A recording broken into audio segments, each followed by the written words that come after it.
We are in Rosen, section 5.2 on strong induction and well ordering. Here we discuss the well ordering property and do a proof using it. The well ordering property states that every non-empty set of non-negative integers has a least element. It is one of the axioms of the positive integers, and the axioms are listed in Appendix 1 of our text, and I recommend you take a look at them if you haven't done so. And we can use the well ordering property in proofs as mentioned elsewhere. It is equivalent to mathematical induction and to strong induction, and so it can be used to do proofs. We can also generalize it to other sets.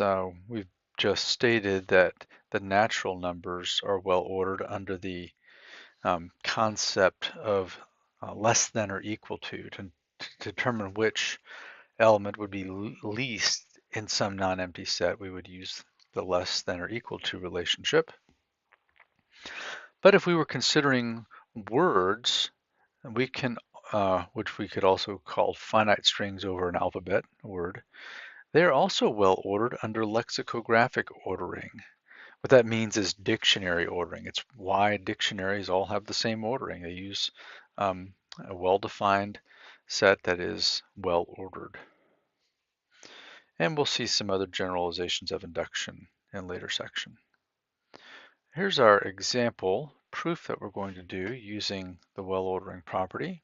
We're going to go back to the division algorithm, which states that if a is an integer and d is a positive integer, then there are integers q and r, with r in this range, 0 to d, not inclusive of d, such that a is equal to dq plus r. And the theorem states q and r are unique, although we won't prove that part today. All right, so let's create a set that we will leverage the well ordering property on. S is going to be our set. It's a set of non-negative integers of the form a minus d times q. Well, a and d are fixed, and then q can be whatever we want it to be. We can have many different values of q to create this set. And so as it said, if we take very large magnitude negative values of q, we can make many quite large numbers that could be in this set. But since they are non-negative, S will have a least element, and we will state that it is R, which is A minus D times Q, 0, sub 0. That's positive. And then we want to show that R has to be less than D. And we're going to assume the opposite. We'll assume that R is greater than or equal to D, and show that we will have that R will no longer be the least element, which violates the well ordering property. So if R was the least element and R was greater than or equal to D, we'll work backwards.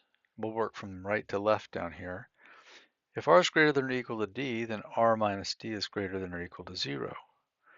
But R equals A minus D times Q sub 0, so I substitute for R here.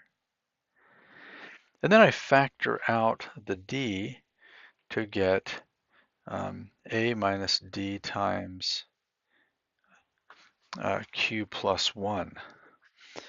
Well, this number is going to be is going to be less than R because I've subtracted D from R to get it, but it is still greater than or equal to 0, and it has the form of my elements of S.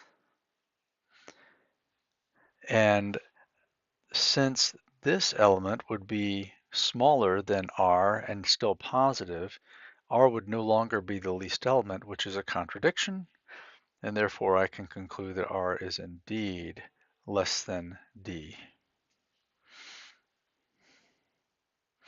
And As I said, we won't prove uniqueness here, but it is an exercise in the text.